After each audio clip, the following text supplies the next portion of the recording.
তাকবীর এ তো নাদিলের ধারাবাহিকতায় তথা কোন তোরা পর নাদিল হইতে তামিমে তোরা এটি সপ্তম তোরা। এর আগে তোরা লাহাব এবং পরে তোরা আলা নাদিল হইতে বর্তমানে কোরআন মাজিদে বিদ্যাত অনুযায়ী এটি 81 নং সূরা। এর আগে সূরা আবাসা, পরে সূরা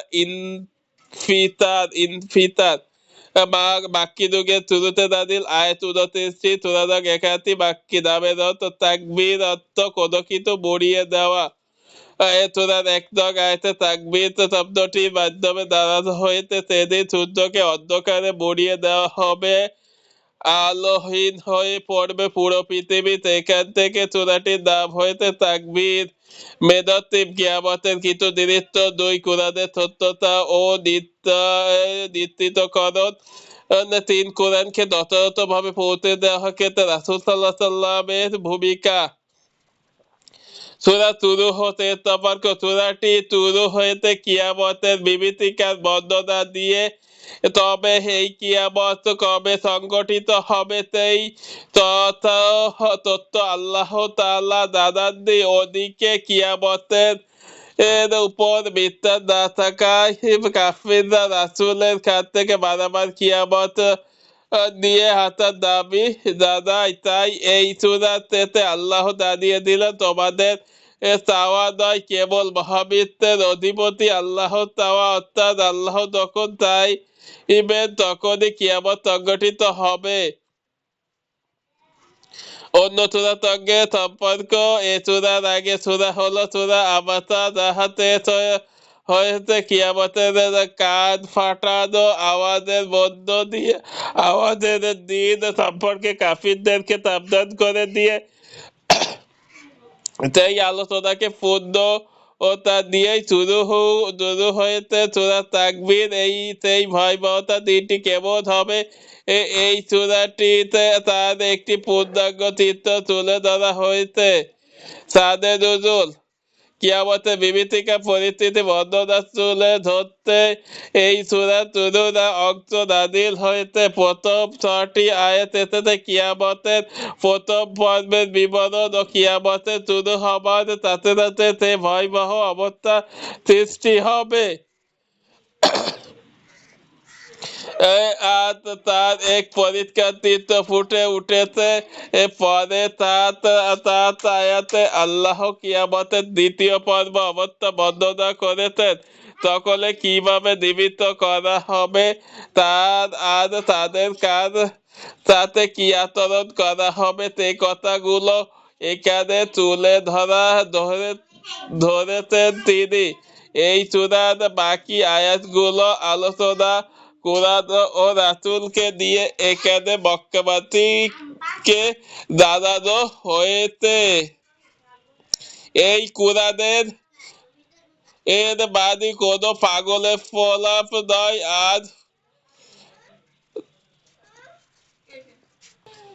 কোনো কোনো পাগলের প্রলাপ নয়, আর তোমাদের নবীও পাগল নন। তার কাছে এগুলো শয়তানের ওয়াসওয়াসা হিসেবে আসে না, বরং এই কুরআনের বাণী স্বয়ং জিবরাইল আলাইহিস সালাম বহন করে নিয়ে হাতে তিনি আল্লাহর একজন সম্মানিত ফেরেশতা। অর্থাৎ মোট 2টি বিষয়কে কেন্দ্র করে এ সূরাটি নাজিল হয়েছে। আখিরাত ও রিসালাত সেগমেন্ট। কিয়ামত সূরার শুরু থেকে মধ্যভাগ পর্যন্ত আল্লাহ তাআলা কেবল কিয়ামতের ভয়াবহতা বর্ণনা দিয়েছেন। কিয়ামতের তত্ত্বাবধানকারী পরবর্তী অংশে কিয়ামতের সত্যতা নিশ্চিতকারী কুরআন ও সম্মানিত ফেরেশতা জিবরাইল আল্লাহ ও রাসূল আল্লাহ বৈশিষ্ট্য তুলে ধরা হয়েছে। কুরআনের বৈশিষ্ট্য মহামহিম। এই কুরআন কেবল তাকেই পথ দেখায় যে সঠিক পথে চলতে চায়। ফজিলত। যে সূরাতে কিয়ামতের দৃশ্য দেখে ইবনু ওমর রাদিয়াল্লাহু তাআলা থেকে বর্ণিত, আল্লাহ রাসূল সাল্লাল্লাহু আলাইহি ওয়াসাল্লাম বলেছেন, যে ব্যক্তি কিয়ামতের দিনের অবস্থা স্বচক্ষে দেখতে চায় সে যেন সূরা তাকবীর, কিয়ামতের দিনের রমত শতকে দেখতে পাই যে যেন তোরা তাকবীর, তোরা ঈদ ফিতর ও ইন্তিকাক পড়ে। তিরমিজি 33 হাসান। কজ অফ ইফেক্ট, ছোটদের প্রতি তেদেওতিল ও সহানুভূতিশীল হতে হবে। এতে তাদের ভিতরও গড়ে উঠবে মানুষের ভালোবাসার একটি সুন্দর তন্ত্র। সেন্ট্রাল থিম কিয়ামতের সূচনা ও এর ভিতরে বাস্তবতা। গতিপথ কিয়ামতে যখন শুরু হবে তখন তার দিকে ব্যাপক বিপর্যয় শুরু হয়ে যাবে। মানুষের অবস্থা কিয়ামতের দিন মানুষ তার আমল দিয়ে আল্লাহর সামনে হাজির হবে। সেদিন তে জানতে পারবে দুনিয়া থেকে এতে কি কি ভালো ও বা মন্দ আমল নিয়ে এসেছে। তিন হইদ নিরাপত্তা বলাই কুরআন দিয়ে দুনিয়া তে নেমে আসতে এদের জিবরাইল আল্লাহ সাল্লাম এর মতো বিশ্বস্ত ফেরেশতা আর বহু ফেরেশতা তার সামনে পেছনে পাহারায় থাকতেন। তাই রাসূল ও গণমানুষ রাসূলকে পাঠানো হয়েছে আল্লাহ পাঠানো হয়েছে মানুষকে সতর্ক করতে, আর মানুষকে আল্লাহ দিয়েছে তাদের ইচ্ছা শক্তি। চাইলে তে সত্য গ্রহণ করতে পারে, আবার মুখ ফিরিয়েও দিতে পারে। তবে মুখ ফিরিয়ে দিলে তাতে শাস্তির ব্যবস্থা। ওভারভিউ 1 থেকে 7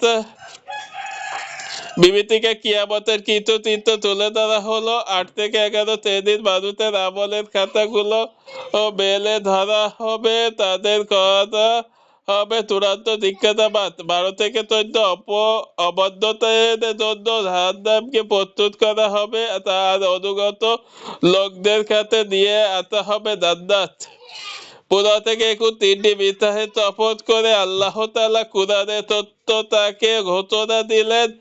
22 থেকে 24 মোহাম্মদ সাল্লাল্লাহু আলাইহি ওয়াসাল্লাম পাগল নন, তিনি কুরআনের বানিয়ে বলেন না, আবার কুরআনের বাণী লুকিয়েও রাখেন না। 25 থেকে 29 সকল ধরনের ত্রুটি থেকে কুরআন মুক্ত, মিথ্যাবাদীকে আল্লাহর কথা স্মরণ করিয়ে দেয়। কেইট অফ স্টাডি সূরা 27 থেকে 28 আয়াতে আল্লাহ বলেন, এ কুরআন তো মিথ্যাবাদীকে স্মরণ করিয়ে দেওয়ার পয়গাম, কেবল তোমাদের সঠিক পথে চলতে চাই। তার জন্য আয়াতটি আমাদের এরকে তরফ সত্য একটি বার্তা দেয়।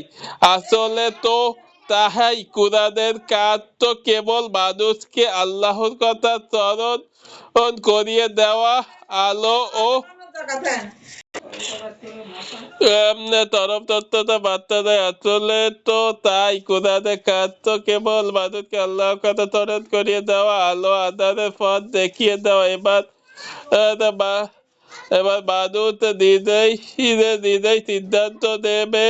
বহু মানুষ এই কুরআনকে সরল মনে গ্রহণ করেছে, আবার অনেক মানুষ এই কুরআনের অপব্যাখ্যা বা নিজের মতো ব্যাখ্যা করে বিপদগামীও হয়েছে। নিজের সাথে সাথে অন্যদেরকেও ঠেলে দিয়েছে শান্তির মুখে, কারণ সে শুরু থেকে ইচ্ছে করেই আলোর পথে যেতে চাইনি। কুরআন তাকেই সঠিক পথ দেখায় যে সত্যের আলো খোঁজে।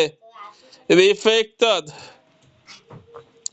সকল মানুষকে তাদের নিজ নিজ প্রকৃতির মানুষের সঙ্গে মিলিয়ে দেওয়া হবে। এই সূরা 7 আয়াতটি মর্মার্থ খুব ভালো করে রপ্ত করা প্রয়োজন। যাদের সাথে আপনার ওঠা বসা ও অন্তরের আকর্ষণ ও কিয়ামতের দিন তাদের সাথেই আপনাকে মেলানো হবে। আল্লাহ ও ওয়ালা মানুষগুলোর সাথে যদি হয় আপনার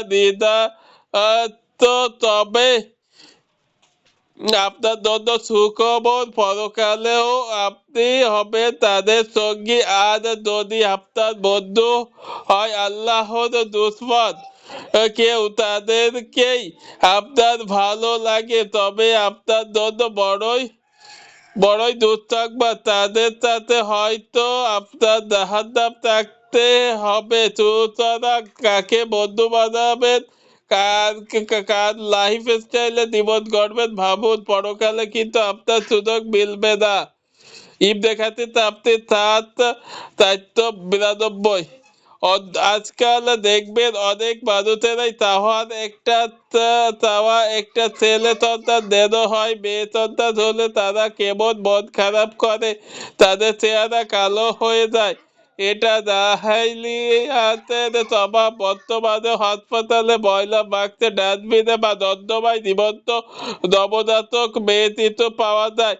হাজার হাজার বছর পেরিয়ে গেলেও এই বর্বর মানসিকতা পরিবর্তন হয়নি। অথচ ইসলাম এটাকে কঠোর ভাবে নিষিদ্ধ করেছে। এই সূরার ৮ থেকে ৯ নং আয়াতে দেখুন, জীবন্ত ফুটে ফেলা এদেরকে জিজ্ঞেস করা হবে কি অপরাধে তাকে হত্যা করা হয়েছিল। হত্যাকারীদের কতটা ভয়ঙ্কর শাস্তিতে ভুগতে হবে এই প্রশ্ন থেকে তার কিছুটা আঁচ করা যায়। কেননা নবজাতক খাবার অপরাধ কি, তার অপরাধ শুধু এটুকুই যে মেয়ে হয়ে জন্মেছে। দেখুন ইবনে কাসির তাফসীর ৭:৪৯।